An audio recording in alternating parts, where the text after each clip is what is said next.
अलबेले किस्सों की दास्तां के सिलसिले शुरू हुए बनके कहानियां कहानियां।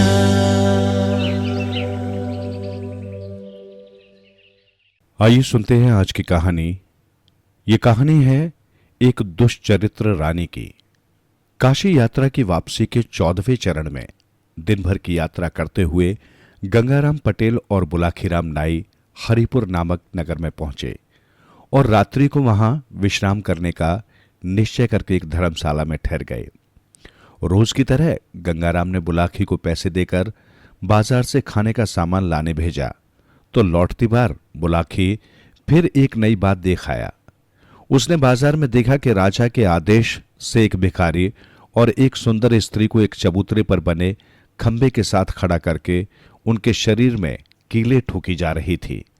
दोनों चित्कार कर रहे थे। खून उनके शरीर से झरझर करता हुआ बह रहा था।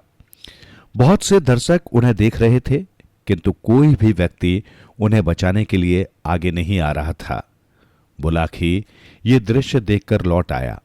रात को जब वे दोनों भोजन आदि से निर्वृत्त हो गए तो बुलाखीराम ने वो दृश्य बताकर गंगाराम पटेल से उसके रहस्य को पूछा।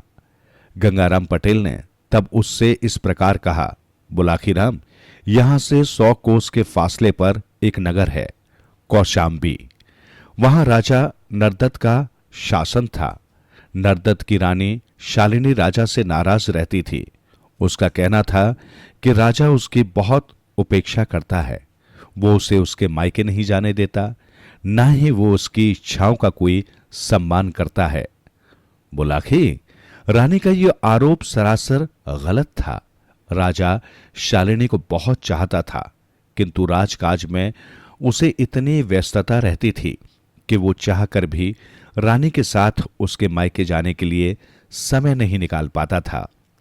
लेकिन जब रानी अपनी जिद पर अड़ गई तो वो कुछ दिन के लिए उसे उसके मायके ले जाने के लिए तैयार हो गया। एक दिन वे दोनों अपने नगर से चल दिए। रास्ते में एक ऐसा जंगल मिला जहां पानी का कोई साधन नहीं था।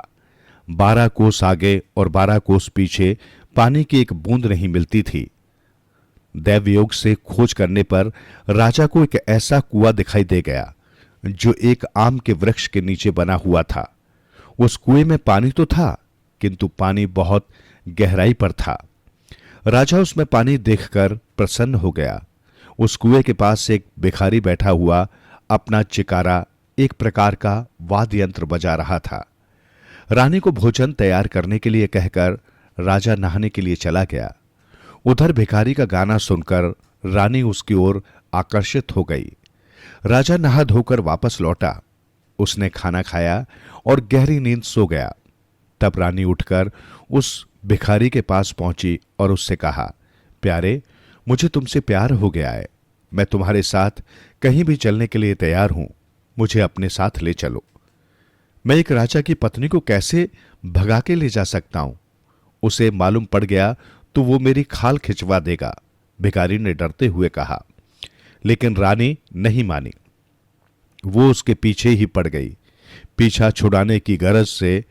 तब उस भिखारी ने रानी से कहा, ठीक है, मैं तुम्हें साथ ले चलने को तैयार हूं, किंतु मैं जैसा कहूंगा वैसा तुम्हें मानना होगा। रानी तैयार हो गई। भिखारी ने तब उससे कहा कि वो राजा को कुएं में धकेल दे। भिखारी का कहना मानकर रानी सोए हुए राजा के पास पहुंची। उसने राजा को झकझोर कर उठाया और उससे कहा, मुझे बहुत जोर से प्यास लग रही है, आप कुएं से मेरे पीने के लिए पानी ला दीजिए। आंखें मलता हुआ राजा उठा और रानी को साथ लेकर कुएं पर पहुंच गया। राजा ने जैसे ही पानी के लिए रस्सी बाल्टी कुएं में लटकाई, रानी ने उसे जोर से धक्का दे दिया। राजा गुड़ुप गुड़ुप करता हुआ पानी में डूबने लगा। उसी समय रानी उस भिखारी के साथ वहां से भाग गई। भिखारी और रानी ने पेट पालने के लिए गांव-गांव जाकर नाचना गाना शुरू कर दिया। उधर राजा कुएं में डूबा नहीं था, वो एक पत्थर को पकड़कर अधर में लटका हुआ था। कई दिन ऐसे ही बीत गए। एक दिन एक पशुओं का व्यापारी उधर से गुजरा। उसके पास बहुत से मवेशी थे जिनकी पीठों पर अनाज लदा हुआ था। उसने कुएं से जल खींचने के लिए रस्सी बाल्टी लटकाई तो राजा ने उस रस्सी को पकड़ लिया। ऊपर से वो पशुओं का व्यापारी ताकत लगा रहा था, किंतु रस्सी उससे खिंच ही नहीं रही थी। उसने कुएं के भीतर झांका तो 2 हाथ बाल्टी पकड़े उसे दिखाई दिए। तब उसने अपने साथियों की मदद से राजा को बाहर निकाला। इतने दिन पानी में भूखा पड़ा रहने से राजा को न तो कुछ दिख ही रहा था और न वो कुछ सुन ही रहा था। उसका बोल भी नहीं निकल रहा था। उस पशुओं के व्यापारी ने 2 दिन तक राजा को धूप में रखा, उसकी सेवा की तो राजा ठीक हो गया। उसने उस पशुओं के व्यापारी को अपनी आप बीती सुनाई। पशुओं के व्यापारी ने उसे आश्वासन दिया कि वो राजा को उसके राज्य तक पहुंचा आएगा, लेकिन राजा ने मना कर दिया। वो बोला, तुमने मेरे प्राण बचाए हैं, अब से ये जीवन तुम्हारे लिए है, मैं तुम्हारे साथ ही रहूंगा। तब से राजा भी पशु व्यापारी के साथ गांव-गांव, शहर-शहर भटकने लगा। एक दिन एक शहर में उसने मजमा जुटा देखा। उत्सुकतावश वो भी मजमा देखने पहुंच गया। वहां क्या देखता है कि उसकी पत्नी ठुमुक ठुमुक कर नाच रही है और वो भिखारी गीत गा रहा है। दर्शक उनकी ओर पैसे फेंक रहे हैं। रानी ने अपने पति को पहचान लिया था। उसे देखकर वो बेहद आतंकित हो उठी। वो सोचने लगी कि ये डूबने से बच कैसे गया। तभी वहां के राजा का बुलावा नाच देखने के लिए आ गया। अतः वो उस भिखारी के साथ अपना नाच पेश करने के लिए राज दरबार में चली गई। सारी रात नाच का कार्यक्रम चलता रहा। राजा बेहद खुश था। उसने कलाकारों से पूछा, बताओ मैं तुम्हारे लिए क्या कर सकता हूं? तुम जो भी मांगोगे वही मिलेगा। महाराज दुहाई हो, बस कृपा बनी रहे, हमें रुपया पैसा कुछ नहीं चाहिए। रानी ने विनय की।